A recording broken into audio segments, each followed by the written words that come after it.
Okay. Now we are going to start with another chapter. कुछ mutual fund जैसा ही है. Collective investment scheme old and new दोनों में है. ओल्ड में चैप्टर नंबर 13 और न्यू में तो दिख ही रहा है ना. चलिए, कलेक्टिव इन्वेस्टमेंट स्कीम की अब हम लोग बात करेंगे. जैसा कि हमने आपको बताया, क्योंकि ये म्यूचुअल फंड जैसा ही है, इसीलिए इमीडिएटली आफ्टर म्यूचुअल फंड हम लोग इसको टेकअप कर रहे हैं, कंसिडरिंग द फैक्ट कि आपको म्यूचुअल फंड आता है, होपफुली आता है. कितने बच्चों ने टेस्ट दिया था? बाकी का क्या हुआ? बाकी लोगों का क्या हुआ? पढ़ तो लेते हो सब, हाँ, टेस्ट किसी का नहीं दे रहे हो. वेरी गुड, बहुत सही जा रहे हो. चलिए, कलेक्टिव इन्वेस्टमेंट स्कीम की बात करते हैं. जो हम लोग का म्यूचुअल फंड की फिलॉसफी थी, कुछ उसी पैटर्न पे कलेक्टिव इन्वेस्टमेंट फंड होता है. जरा इसको समझे तो 3 वर्ड से मिलके बना है कलेक्टिव इन्वेस्टमेंट स्कीम. मान लीजिए आज हम आपसे ये कहते हैं, अंडरस्टैंड, हमने आपसे कहा कि आप लोग के पास जो भी पैसा है वो पैसा थोड़ा थोड़ा आप हमें दे दीजिए, ठीक है, और हम उसको किसी स्पेसिफिक जगह पर इन्वेस्ट कर देंगे. अगर आपको याद हो तो यही सिस्टम हम लोग किस में कर रहे थे? Mutual fund. लेकिन हमने आपसे कहा कि आप लोग अपना थोड़ा थोड़ा पैसा हमको दे दीजिए और ये पैसा कलेक्ट करके हम किसी स्पेसिफिक जगह इन्वेस्ट करेंगे. But I am not a mutual fund. Mutual fund बनने के लिए क्या करना होता है? म्यूचुअल फंड बनने के लिए हमें सेबी में as a mutual fund registration कराना होता है. म्यूचुअल फंड की अपनी सारे जितने भी कंपोनेंट्स थे, स्पॉन्सर था, देन और कौन था, रजिस्ट्रार था, कस्टोडियन था, ये सारे लोग थे. ओके, लेकिन हमने आपसे कहा कि हम आपका पैसा कलेक्ट कर रहे हैं और कलेक्ट करके किसी स्पेसिफिक जगह लगा रहे हैं, but I am not a mutual fund. यानी ये भी एक तरीके की कलेक्टिव इन्वेस्टमेंट स्कीम है. कलेक्टिव इन्वेस्टमेंट का मतलब ही यही हो गया, I am collecting the funds. हम लोगों से फंड्स कलेक्ट कर रहे हैं. एक सिंपल से एग्जांपल लेते हैं. मेरी एक प्राइवेट कंपनी है, ठीक है. मेरी कंपनी में जितने भी इन्वेस्टर्स हैं, हमने उन सारे इन्वेस्टर्स से कहा कि आप सब लोग हमको कुछ पैसा दीजिए, ठीक है. लेट्स से 1000 रुपीज आप लोग इन्वेस्ट करिए और आपके पैसे से ये जो फंड कलेक्ट होगा, इस पैसे को हम लोग किसी एक स्पेसिफिक जगह पे लगा देंगे. लेट्स से हम किसी प्रोजेक्ट पे लगा देंगे. अब ये बताइए, हमने अपने इन्वेस्टर से ये जो 1000 रुपए लिए और वो पैसा लेके हमने किसी स्पेसिफिक जगह लगा दिया, क्या हम म्यूचुअल फंड कंपनी बन गए? नो, क्योंकि म्यूचुअल फंड बनने के लिए हमें स्पेसिफिकली म्यूचुअल फंड के रेगुलेशंस को फॉलो करना पड़ेगा, जो रेगुलेशंस हम लोग डिटेल में म्यूचुअल फंड चैप्टर में ऑलरेडी पढ़ चुके हैं. अब सेबी ने ये देखा कि बहुत सारे लोग ऐसा कर रहे थे जो लोगों से कलेक्टिवली पैसा ले रहे थे और उसको कहीं पर इन्वेस्ट कर रहे थे, लेकिन उन्होंने अपने आप को as a mutual fund register नहीं कराया, क्योंकि वो म्यूचुअल फंड के क्राइटेरिया उसको मीट नहीं कर रहे थे. अब मेरी कंपनी ने कहा कि हम कोई एसेट मैनेजमेंट कंपनी थोड़ी ना है, मेरा काम शेयर में पैसा लगाने का नहीं है.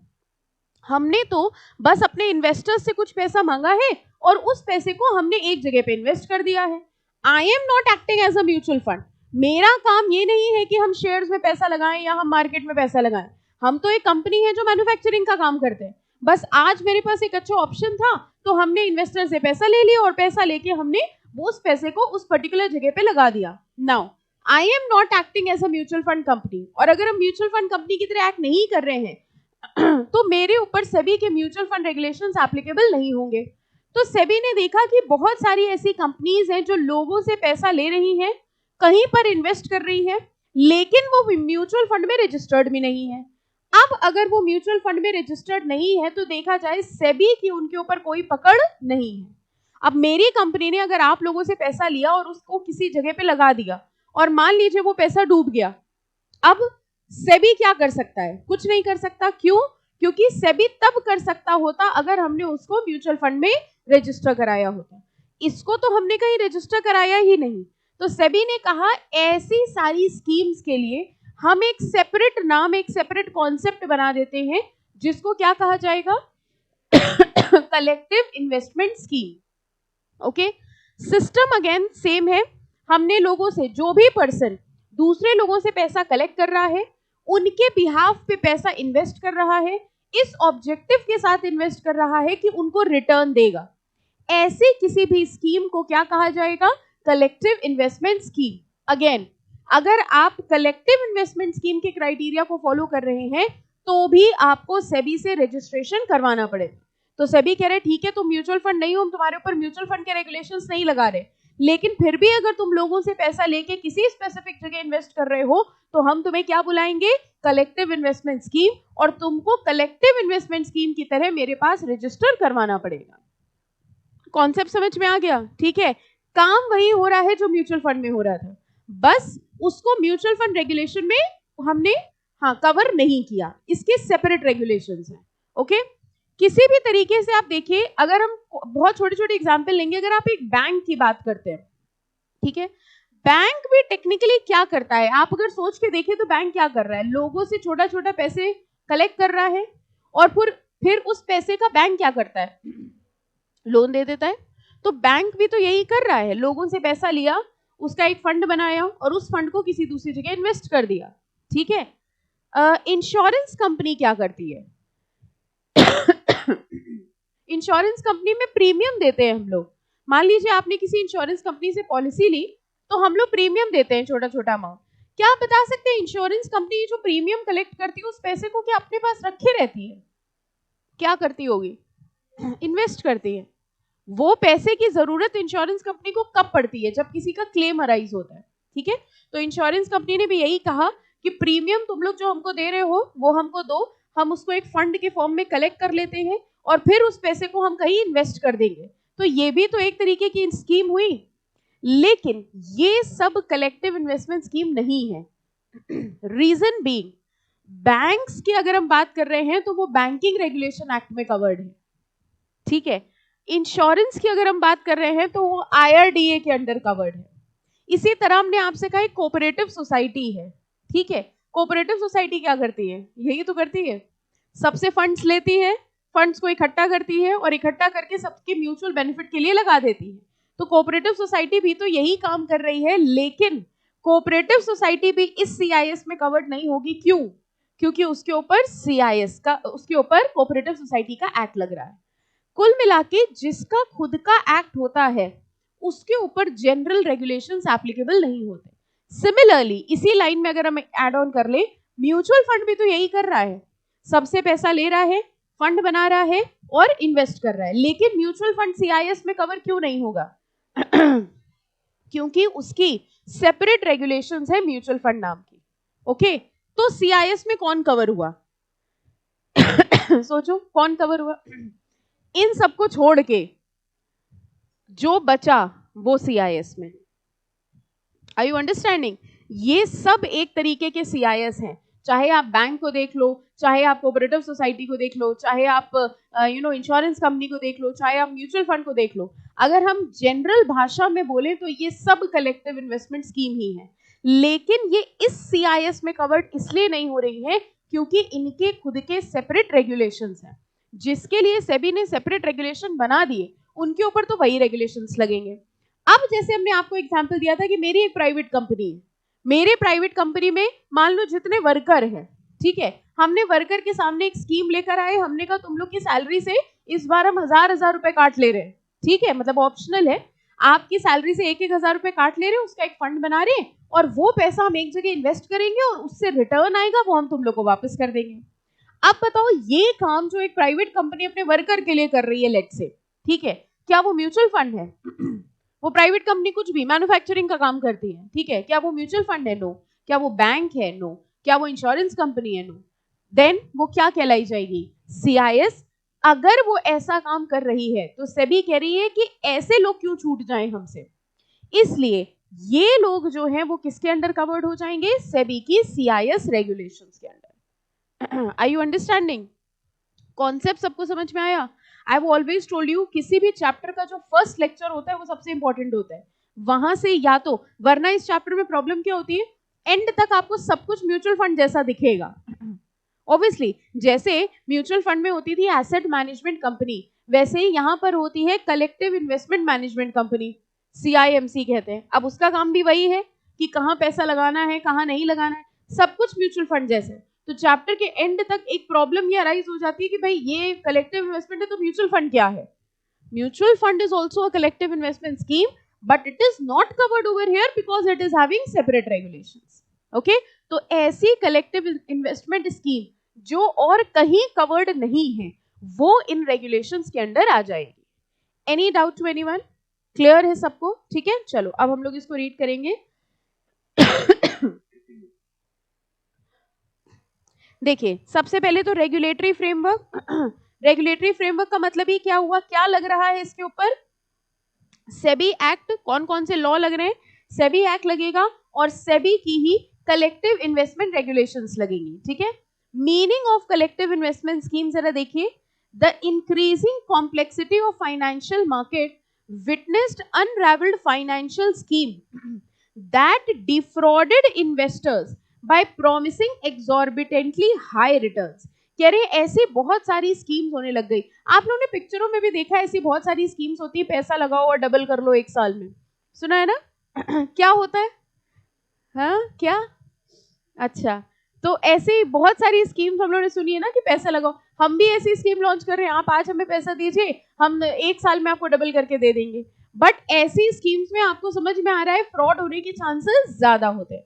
तो पहले के टाइम पे क्या हो रहा था, बहुत सारी ऐसी स्कीम शुरू हुई कि अब देखो किसी ने अगर ये कहा कि आप लोग पैसा लगाइए और हम एक साल में डबल करके देंगे, तो आपको नहीं लग रहा ये भी तो कलेक्टिव इन्वेस्टमेंट स्कीम ही है? कई सारे लोगों से हमने कहा पैसा लगाओ, सब लोगों ने पैसा लगाया, हमने उसका फंड इकट्ठा किया, उस फंड को डबल करने के लिए ऑब्वियसली हम कहीं ना कहीं इन्वेस्ट कर रहे होंगे. So this is also what a form of CIS. लेकिन क्योंकि ये कहीं रजिस्टर्ड नहीं थी इसलिए इनमें फ्रॉड ज्यादा होता था. अब मान लो वो कंपनी आपका पैसा लेके भाग गई, तो क्या आप सेबी के पास जा सकते हैं? नहीं जा सकते. क्यों? क्योंकि सेबी के रेगुलेशंस ही नहीं लग रहे उसके ऊपर. तो सेबी ने देखा कि बहुत सारे लोग ऐसी बहुत सारी स्कीम्स लॉन्च करते हैं जिससे वो लोगों से पैसा ले लेते हैं, मार्केट में लगा देते हैं और फिर फ्रॉड करके चले जाते हैं.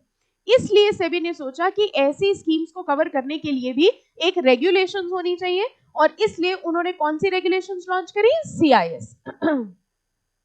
It was in response to these Ponzi schemes, इनको ऐसे Ponzi schemes नाम दिया जाता था, that the SEBI formulated. कह रहे इसी की वजह से ऐसा हुआ कि SEBI ने formulate करी regulations encompassing collective investment scheme that specifically characterized a unique manner of financial manipulation. अब देखिए इन्होंने एक definition दी है. A collective investment scheme is a scheme that comprises, सबसे पहला वर्ड है pool of assets. pool of assets का मतलब क्या हुआ?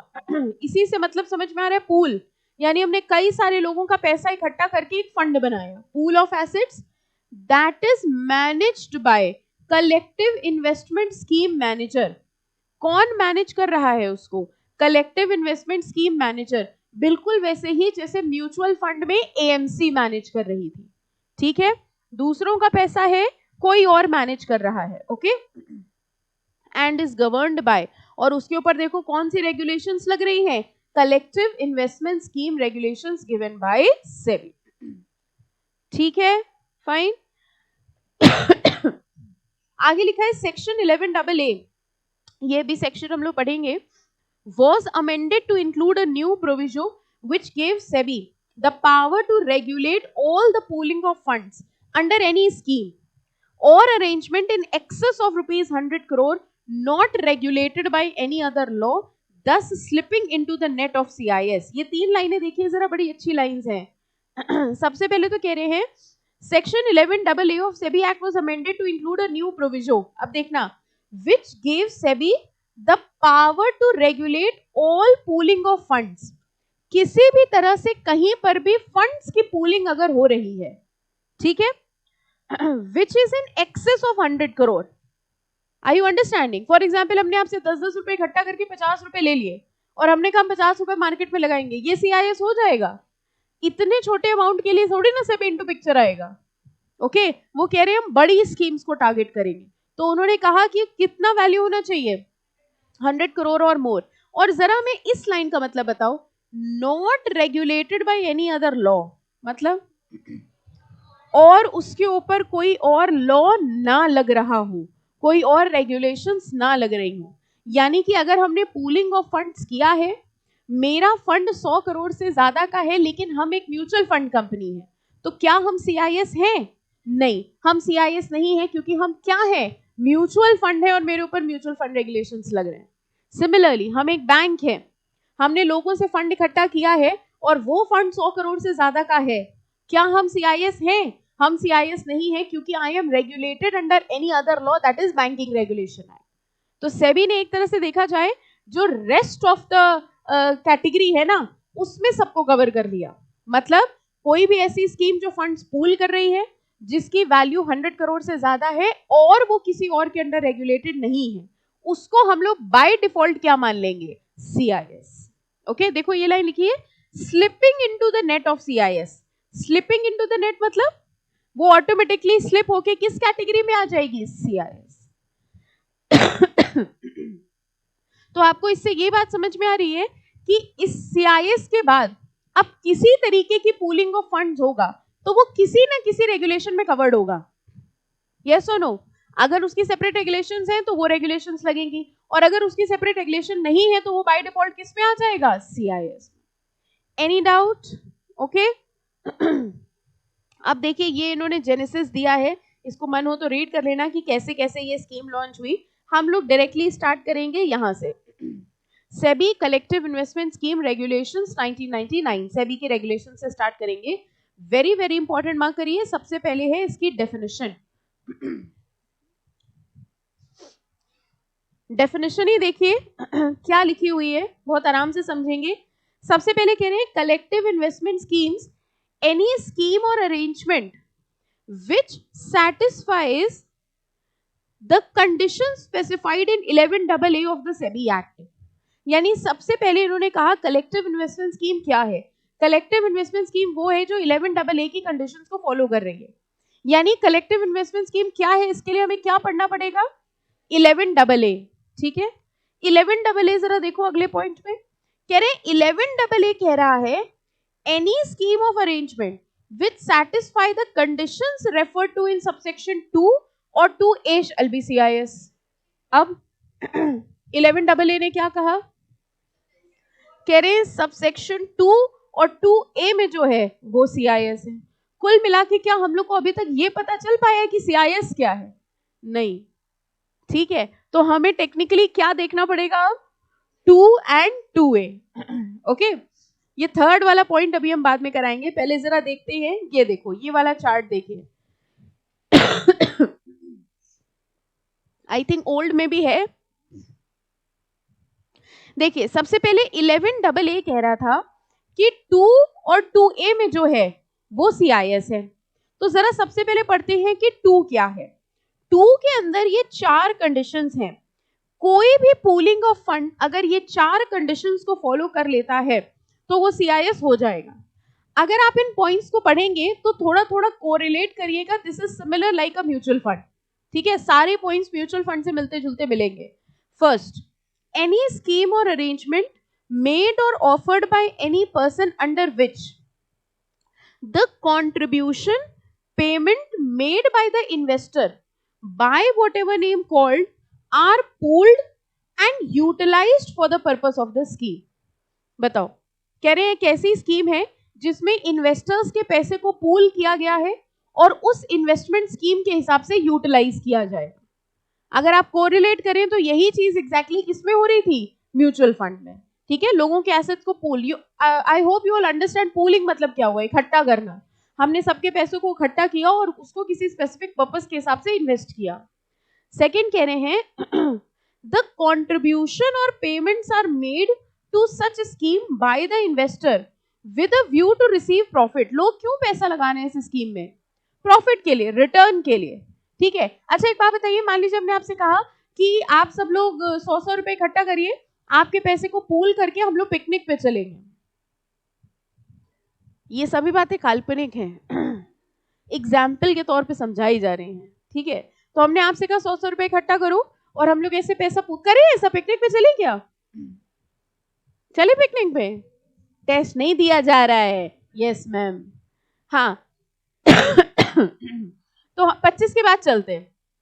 ठीक है, 25 अगस्त के बाद चलते हैं, फिर देखते हैं।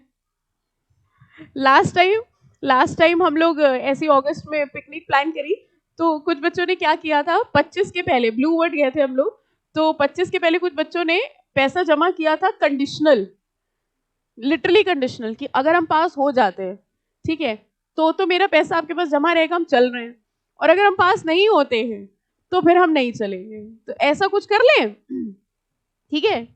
एनीवेज, हमने आपसे 100 रुपए इकट्ठा करे और हमने कहा हम आप लोगों को पिकनिक लेके जा रहे हैं। क्या ये CIS है?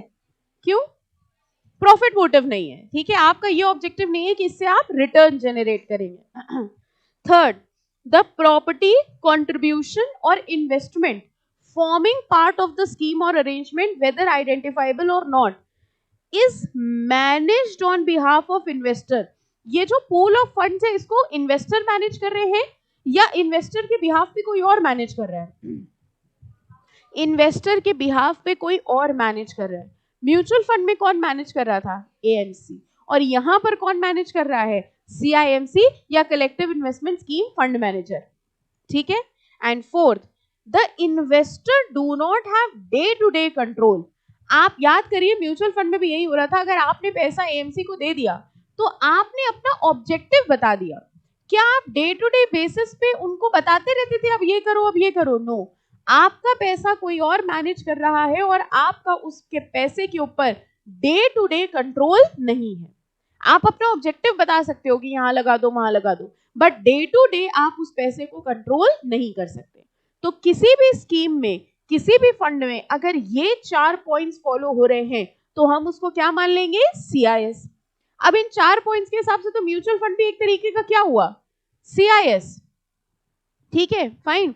बैंक्स में बताओ जरा, लोगों ने अपना पैसा इकट्ठा करके किसी को दिया है, लोगों का वो पैसा बताओ कौन मैनेज कर रहा है? बैंक। लोगों ने पैसा बैंक में क्यों लगाया है? इंटरेस्ट रिटर्न के लिए, ठीक है। क्या आपका पैसा बैंक में लगाने के बाद डे टू डे आपका कंट्रोल है? नो। तो बैंक भी तो ये चारों क्राइटेरिया फॉलो कर रहा है, तो बैंक भी एक CIS है, लेकिन क्योंकि it is regulated under any other act, therefore it will not be covered under this CIS। I hope now the points are very clear. चारों पॉइंट्स क्लियर है? पहला क्या कह रहे थे? कंट्रीब्यूशन होना चाहिए पूल के फॉर्म में। सेकंड कह रहे हैं वो कंट्रीब्यूशन इस ऑब्जेक्टिव से किया गया है कि रिटर्न जनरेट हो। थर्ड क्या है कि आपके बिहाफ पे कोई और मैनेज कर रहा है। एंड फोर्थ, आपकी डे टू डे कंट्रोलिंग नहीं है। This was section 2, subsection 2। 2A क्या कह रहा है जरा देखो।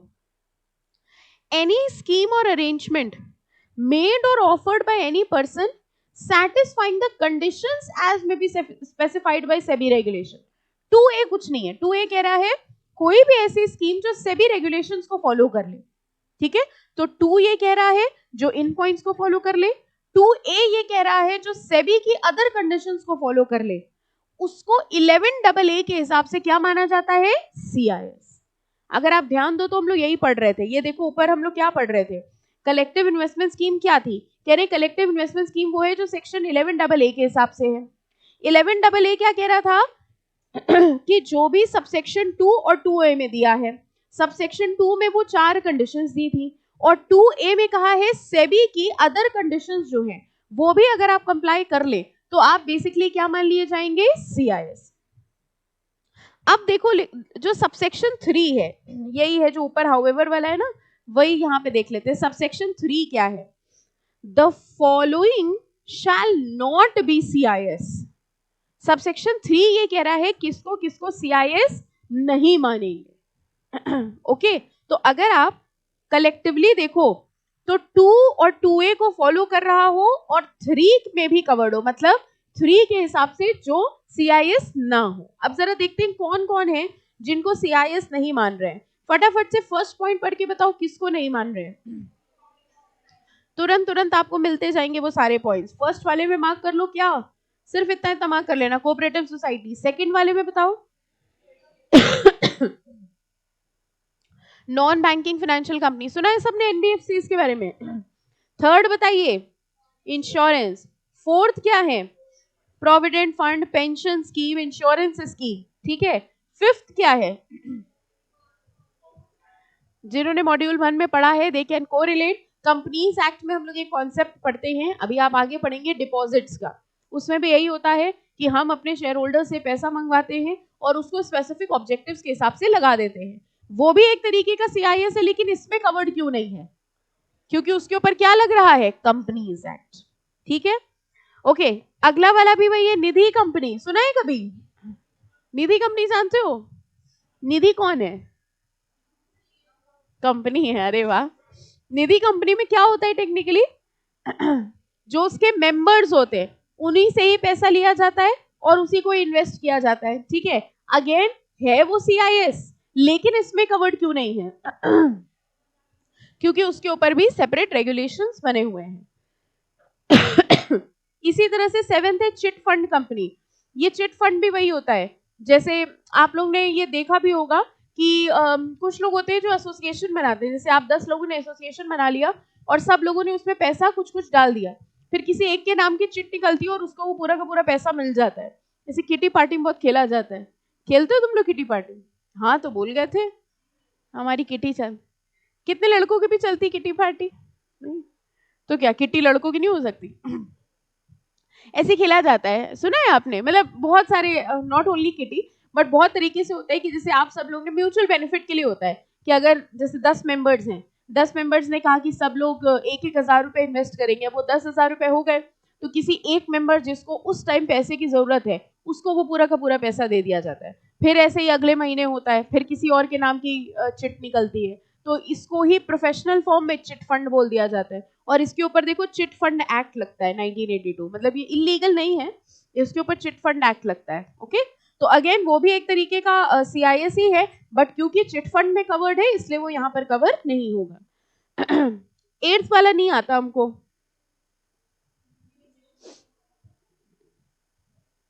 कुछ बच्चों ने कहा हमें भी नहीं आता, कह के दिखाओ। म्यूचुअल फंड, ठीक है।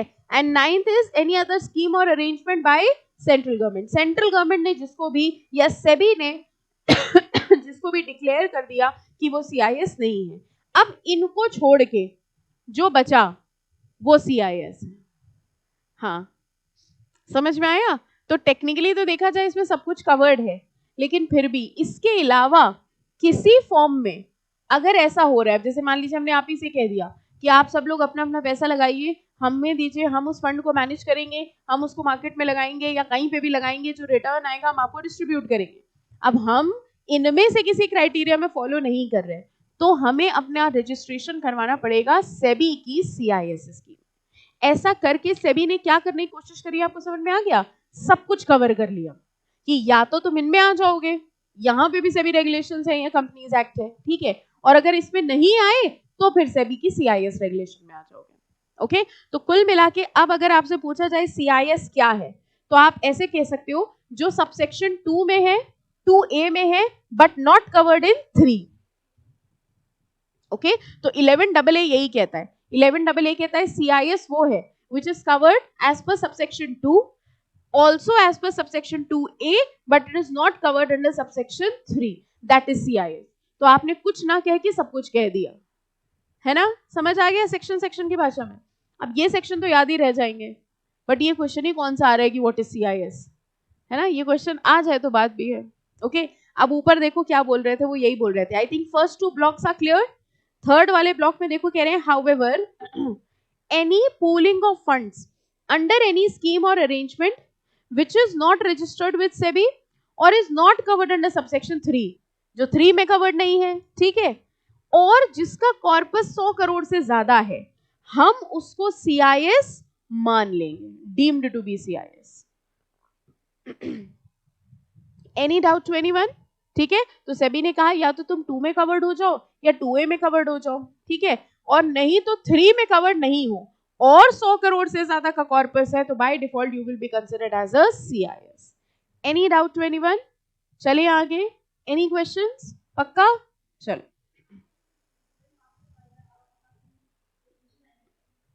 इंपॉर्टेंट इसलिए है क्योंकि इसको समझना इंपॉर्टेंट है। ओके, जनरली हम लोग की आदत ये है एग्जाम के लिए, देखो ये बहुत अच्छा होगा अगर इंस्टीट्यूट पूछ ले व्हाट इज CIS, हम तो बहुत खुश, हमसे ज्यादा आप खुश हो जाएंगे।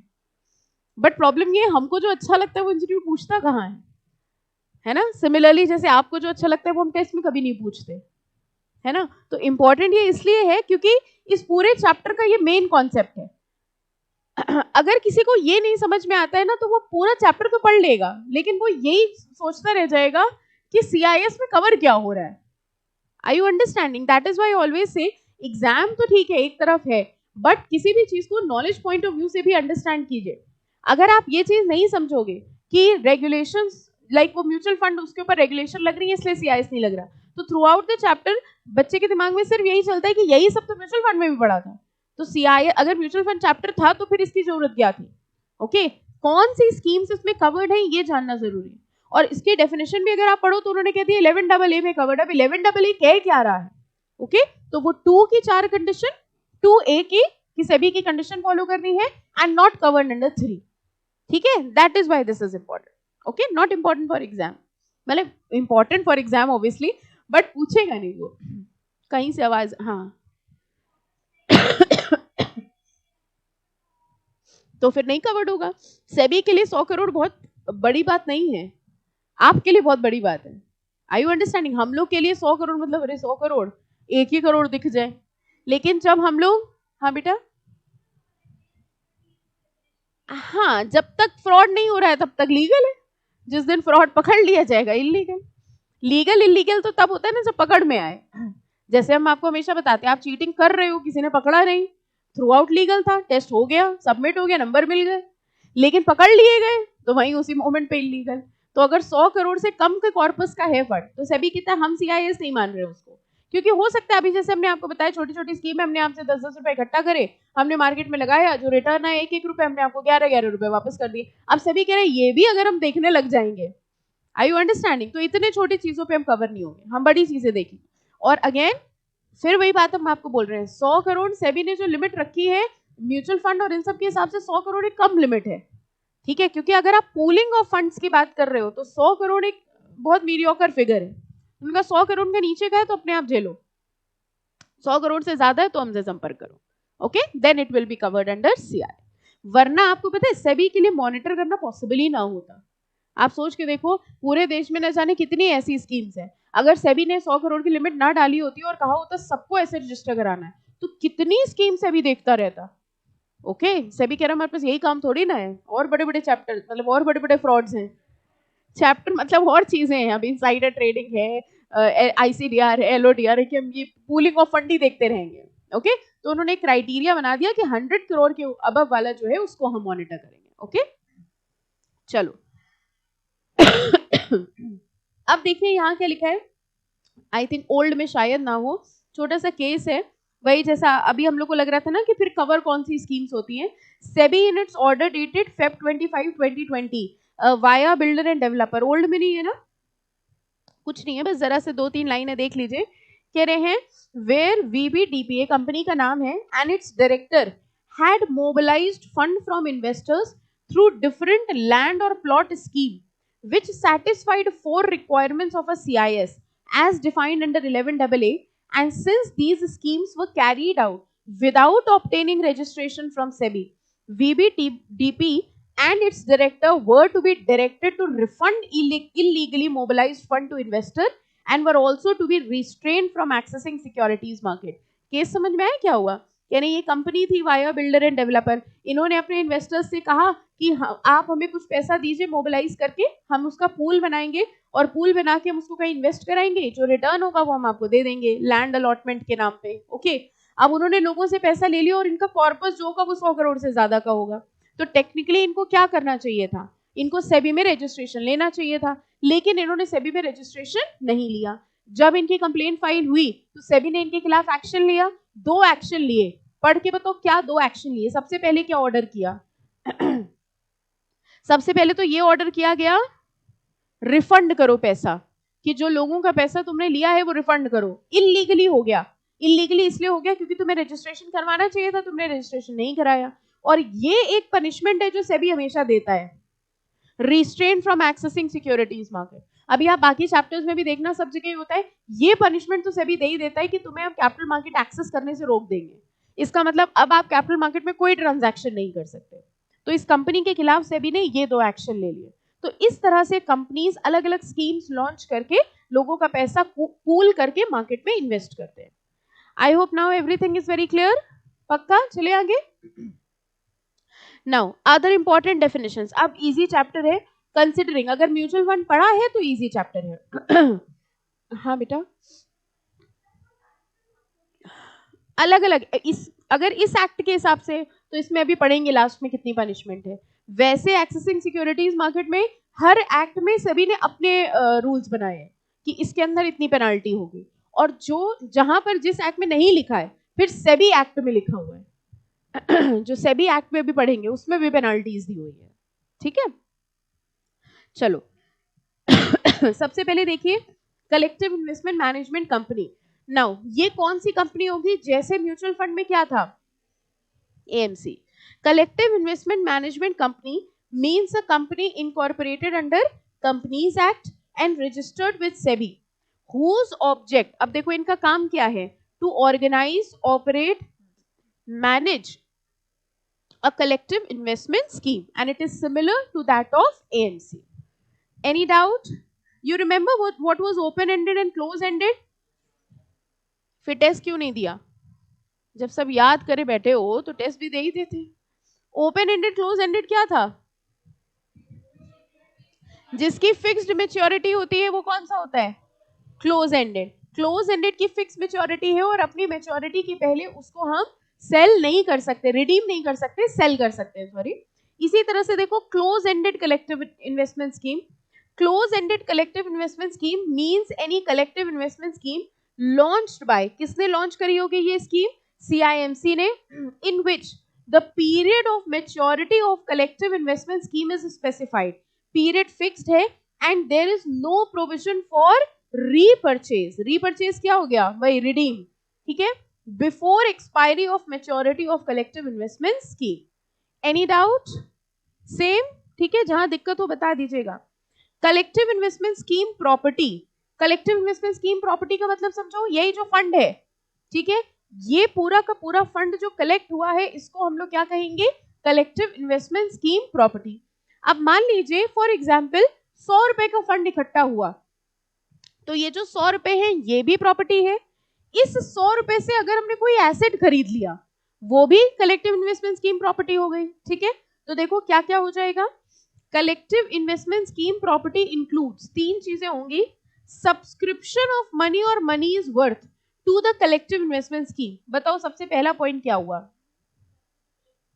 लोगों से ये जो पैसा कलेक्ट हो रहा है सब्सक्रिप्शन, ये प्लस सेकंड उस पैसे से अगर हमने कोई प्रॉपर्टी एक्वायर करी है वो भी CIMC की प्रॉपर्टी होगी, एंड इनकम अराइजिंग डायरेक्टली और indirectly from subscription of money, कह रहे हैं ये जो पैसा हमने इकट्ठा किया इसको हमने कहीं इन्वेस्ट किया और उससे कुछ रिटर्न आया, वो जो रिटर्न पैसा आया है ये सब भी क्या माना जाएगा, कलेक्टिव इन्वेस्टमेंट स्कीम प्रॉपर्टी। 3 चीजें कवर होंगी प्रॉपर्टी में, सबसे पहला जो पैसा हमने कलेक्ट किया, सेकेंड उस पैसे से जो प्रॉपर्टी खरीदी, एंड थर्ड उस पैसे से जो इनकम जनरेट हुई वो, ये सब का सब क्या माना जाएगा, collective investment scheme property. Any doubt? आपको याद है हमने आपको एक क्रेडिट रेटिंग एजेंसी के बारे में बताया था, क्या करती थी क्रेडिट रेटिंग एजेंसीज, रेटिंग्स देती थी कि सही है गलत है, इन्वेस्ट करना चाहिए कि नहीं, बिल्कुल वैसे ही होती है अप्रेजिंग एजेंसी। ठीक है, पढ़ो जरा अपने आप।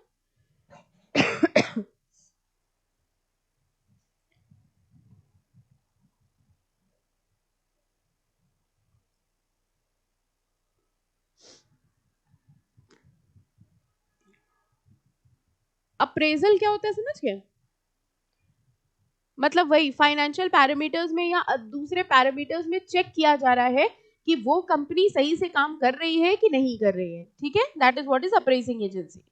यूनिट एंड यूनिट होल्डर बता सकते हैं क्या होगा, जब ये कलेक्टिव इन्वेस्टमेंट कंपनी ने लोगों से पैसा लिया होगा तो बदले में उनको क्या दी होंगी, यूनिट्स। अगेन बिल्कुल वैसे ही जैसे म्यूचुअल फंड में हो रहा था, और वो लोग जिनको ये यूनिट्स मिली हैं उनको हम लोग क्या कहेंगे, यूनिट होल्डर। हो जाएगा, ठीक है। अब देखिए क्या लिखा है, no person other than collective investment management company to launch collective investment scheme, no person other than a collective investment management company which has obtained a certificate under these regulations shall carry on or sponsor or launch a collective investment scheme। जैसे mutual fund में scheme से सिर्फ कौन launch कर सकता था, AMC, बिल्कुल वैसे ही यहाँ पे कह रहे हैं कि कलेक्टिव इन्वेस्टमेंट स्कीम्स को लॉन्च करने का या बनाने का राइट सिर्फ किसके पास है? कलेक्टिव इन्वेस्टमेंट मैनेजमेंट कंपनी, जिसको हम लोग CIMC कहते हैं, and that company has to take registration from SEBI. Any doubt in any point? पक्का? अच्छा बताओ स्पॉन्सर कौन होगा यहाँ पर? अगर हम आपसे कहें अगेन कलेक्टिव इन्वेस्टमेंट स्कीम का स्पॉन्सर, तो बताओ यहाँ स्पॉन्सर कौन होगा?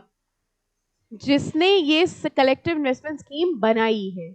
यही तो था म्यूचुअल फंड में भी, ठीक है। देखिए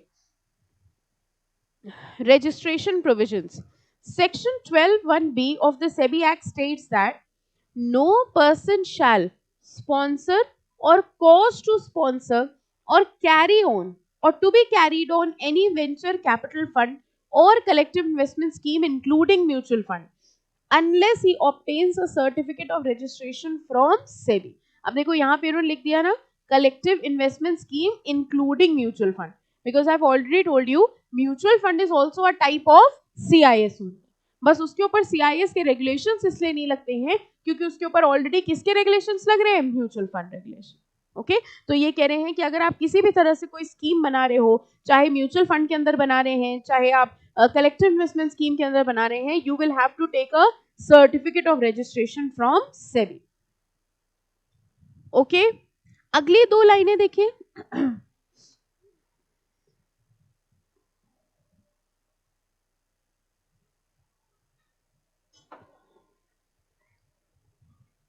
आई होप नो डाउट, ठीक है।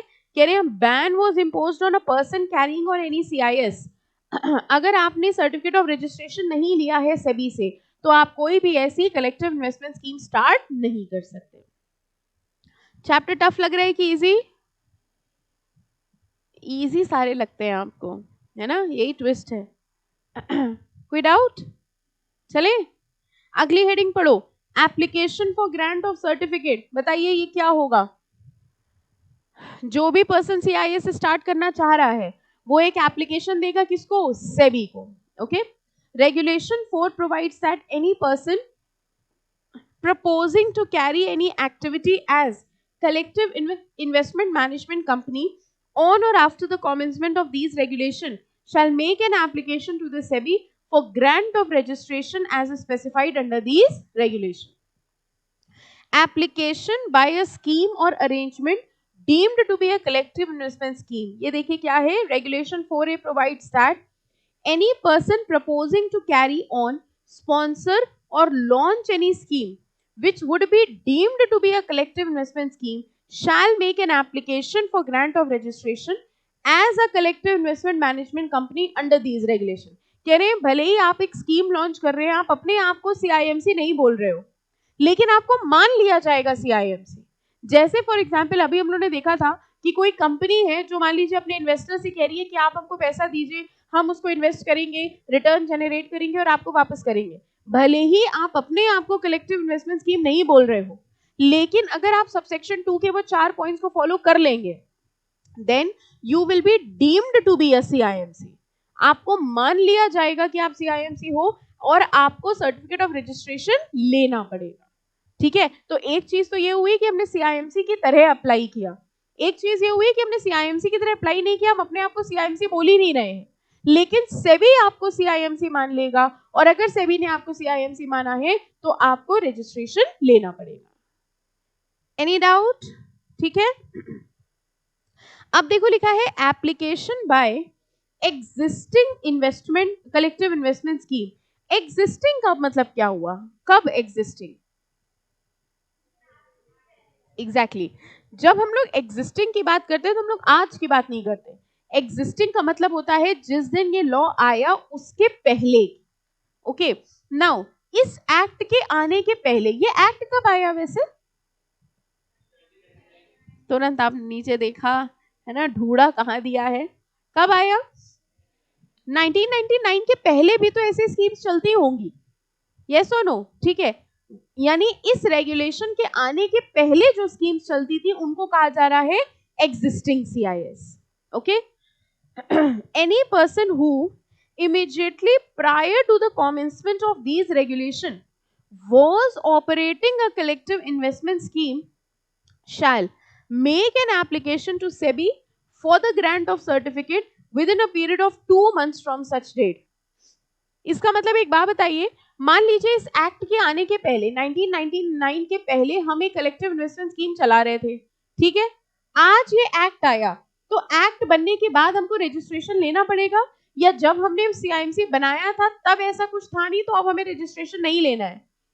लेना पड़ेगा। कितने टाइम के अंदर? 2 मंथ्स। ये पॉइंट समझ में आया क्या लिखा हुआ है? कह रहे हैं इस एक्ट के आने के पहले अगर आप कोई भी सीआईएमसी ऑपरेट कर रहे थे, आपको एक एप्लीकेशन देना पड़ेगा सेबी को for grant of certificate within a period of 2 months from such date. Block पढ़ के देखिए, समझ में आ रहा है?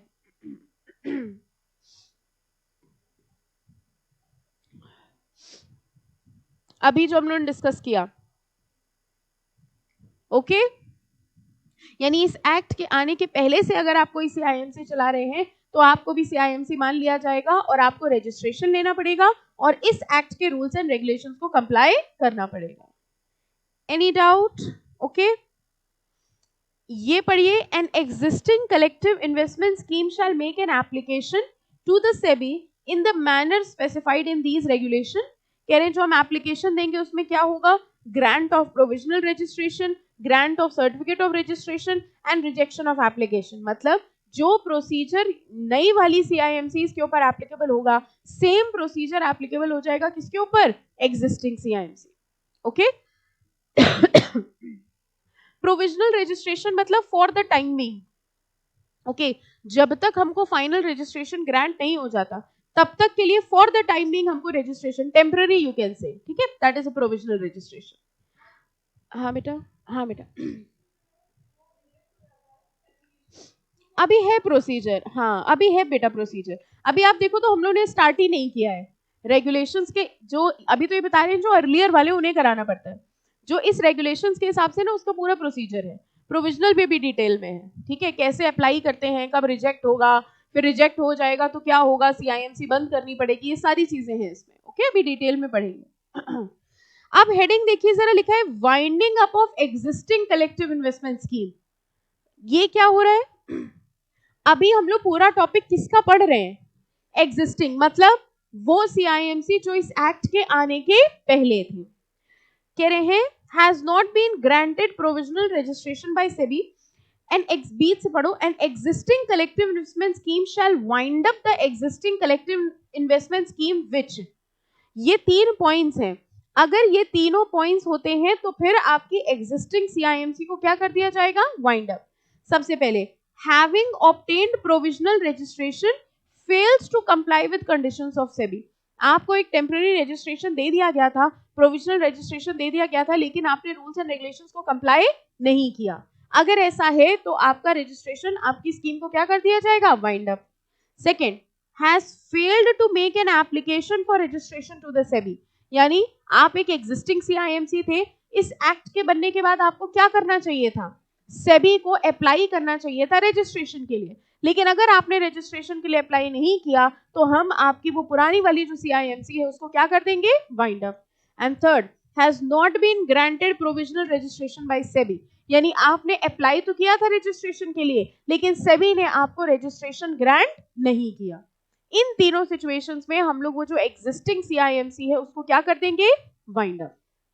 ओके, अभी हम लोग ने नई वाली सीएमसी का प्रोसीजर पढ़ा ही नहीं है, अभी हम लोग सिर्फ किसकी बात कर रहे हैं? पुरानी एग्जिस्टिंग वालों की। ग्रांट ऑफ सर्टिफिकेट देखिए, पढ़िए।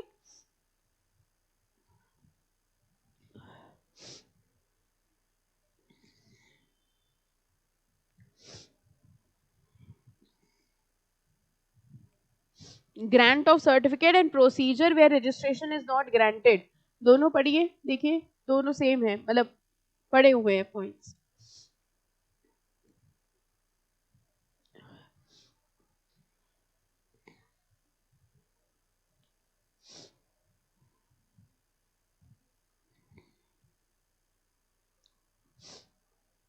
ग्रांट ऑफ सर्टिफिकेट हो गया, and where it is not granted, ये भी हर जगह पढ़ते हैं हम लोग। रिजेक्ट करने के पहले से भी क्या देगा? Opportunity of be heard.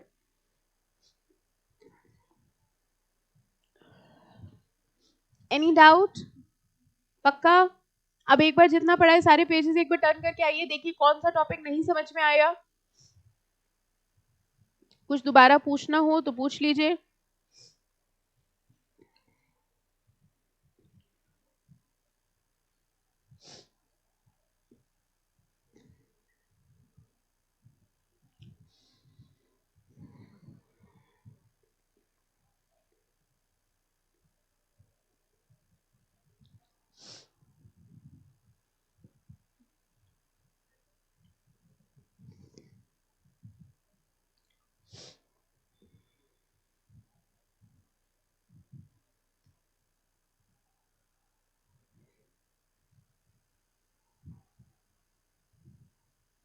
Okay कौन से सेक्शन में डेफिनेशन दी है CIS की? 11AA। 11AA क्या बोल रहा था? सबसेक्शन 2 एंड 2AA, ठीक है। और सेक्शन कौन सा था ये? 11AA पक्का। एक्ट कौन सा था? अच्छा, कौन सा एक्ट है? ये सही है, सेक्शन देख लिया, सब सेक्शन देख लिया। ये डेफिनेशन कौन से एक्ट के हिसाब से है? सेबी एक्ट की CIS एक्ट? देखो चेक करो, CIS एक्ट भी मिल जाएगा। समझ में आया? जरूरी नहीं है कि जो चैप्टर का नाम हो हर जगह वही एक्ट हो। जनरली आपको लगता है ऐसे ही है कि जो चैप्टर का नाम होता है वही एक्ट होता है। इसकी डेफिनेशन जो डिफाइंड है वो किसने डिफाइन करी है? सेबी ने। एग्जैक्टली यही चीज अभी हम लोग सेबी वाले चैप्टर में भी पढ़ेंगे, ठीक है। सेबी का भी एक चैप्टर है। चलो यहाँ पे हम लोग स्टॉप करेंगे। Business activities very important, mark कर लीजिए। यहाँ से नेक्स्ट लेक्चर पे स्टार्ट करेंगे। ये पूछते हैं एग्जाम में, ठीक है, ये आएगा एग्जाम में, मतलब आ सकता है। Business activities and obligations of CIMC, ठीक है। ओके चलिए।